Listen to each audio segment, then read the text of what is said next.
Em lindezas, vamos continuar falando a respeito da tabela periódica dos elementos.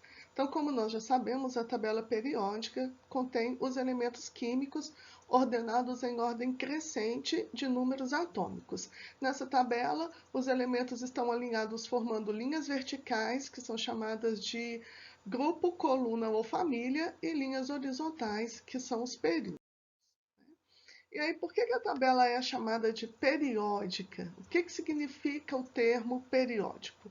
Então, o que eu sei de propriedades que se repetem periodicamente? Né? Por exemplo, as fases da Lua, elas acontecem periodicamente. A cada semana, né, uma nova fase da Lua aparece no céu.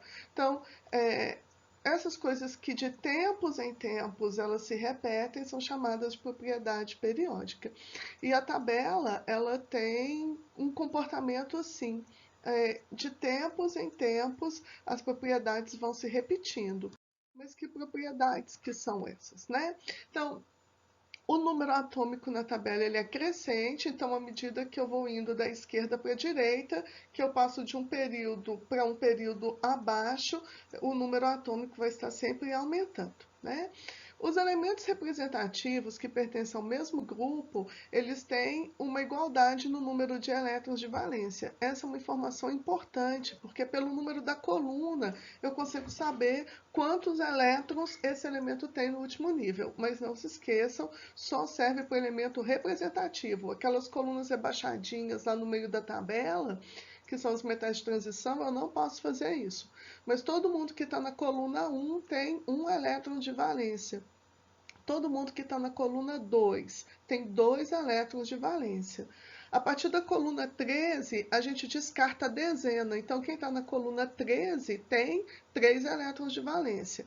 Quem está na coluna 14, 4 elétrons de valência. Quem está na coluna 16, 6 elétrons de valência.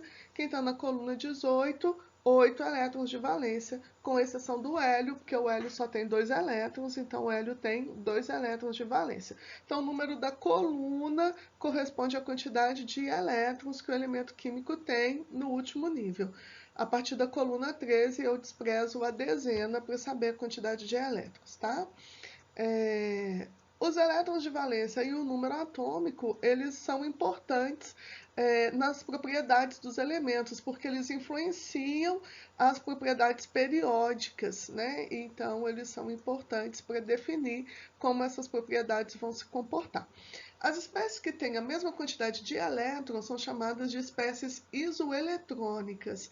E as espécies isoeletrônicas, embora tenham a mesma quantidade de elétrons, elas vão apresentar propriedades químicas e físicas diferentes. Então, um exemplo é o íon sódio e o átomo de neônio. O sódio tem 11 elétrons. Se ele perder um elétron, ele forma um cátion que tem 10 elétrons. O neônio tem 10 elétrons. Então, o íon sódio e o neônio têm a mesma quantidade de elétrons, mas eles têm comportamentos diferentes, porque apresentam propriedades químicas e físicas diferentes.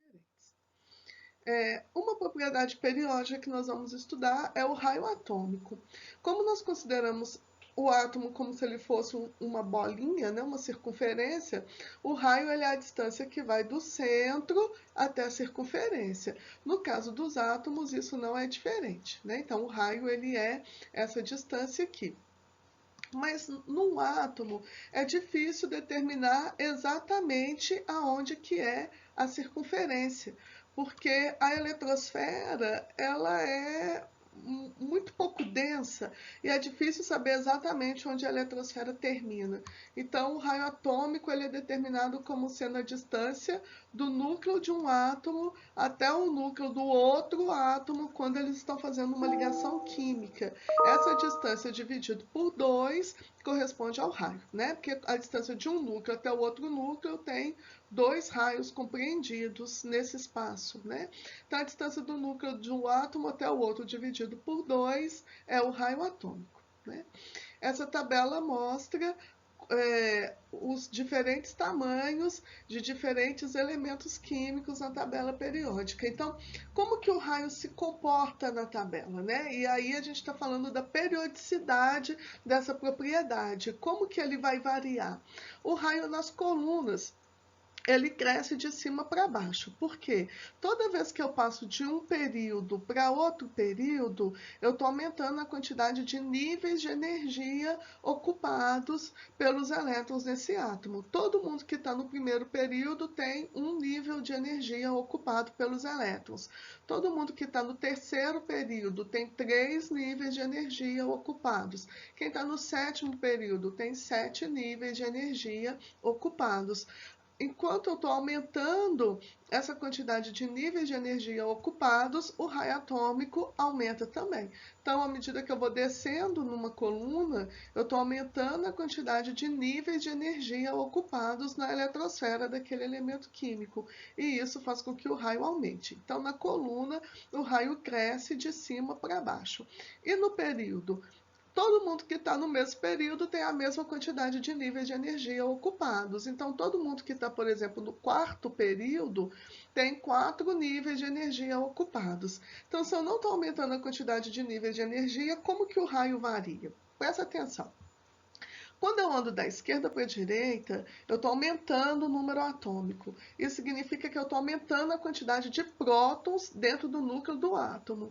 Se eu tenho uma quantidade maior de prótons, esses prótons vão poder atrair mais o elétron. Lembram que a massa do próton é muito maior que a massa do elétron? Então, como eu tenho mais prótons, esses prótons vão fazer uma força de atração e vão puxar o elétron para mais perto do núcleo. Por isso que o raio encolhe, né? Porque se o elétron chega mais perto, o raio diminui. Então, à medida que num período o número atômico aumenta, o raio vai diminuir. Então, nos períodos o raio cresce da direita para a esquerda, tá? E nas colunas? Nas colunas o raio cresce de cima para baixo. Então, essa é a forma que o raio cresce, é como ele se apresenta periodicamente na tabela periódica.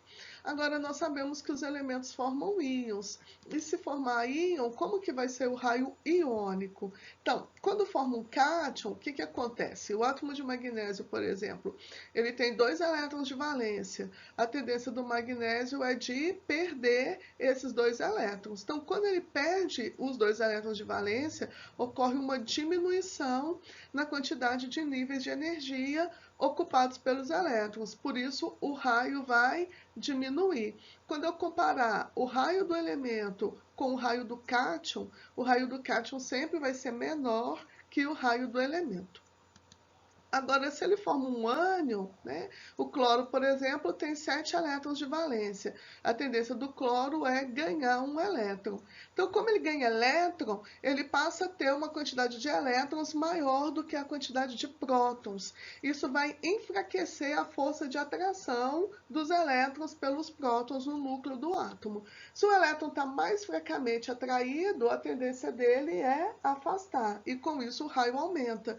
Então, o raio do ânion ele é maior do que o raio do elemento. Então, sempre que eu comparar o raio do ânion com o raio do elemento que formou esse ânion, o raio do ânion é maior. Com isso, eu encerro a nossa segunda parte do estudo de tabelas periódicas. Teremos uma terceira e última parte, não deixem de assistir. Beijo para vocês, juízo, fiquem com Deus.